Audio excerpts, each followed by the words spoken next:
See, God has established, predestined, predetermined by His own knowledge that salvation should be, given to mankind through the preaching of the gospel. சுவிசேஷத்தை பிரசங்கிக்கிற செய்தியின் மூலம்தான் அகில உலக மக்களுக்கும் ரட்சிப்பு வழங்கப்பட வேண்டும் என்பதை தேவன் தம்முடைய அநாதி பேரறிவின் முன்னறிவின் முன் தீர்மானத்தின் தெரிந்து கொள்வதால் மிக திட்டமும் தீர்க்கவுமாய் சிரமாய் ஸ்தாபித்து வைத்திருக்கிறார். But what is the way by which God wants to, offer the salvation to mankind? ஆனால் விலையேறப்பட்ட ரட்சிப்பை மனுக்குலத்துக்கு தேவன் கொடுக்க விரும்புகிற அதை தெரிந்து கொண்ட வழி என்ன?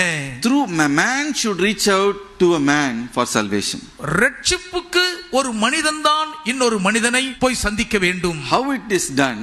இது எப்படி செய்யப்படுகிறது? By the preaching of the word of God. தேவனுடைய வார்த்தையை பிரசங்கிப்பதன் மூலம்தான். Hallelujah. Hallelujah.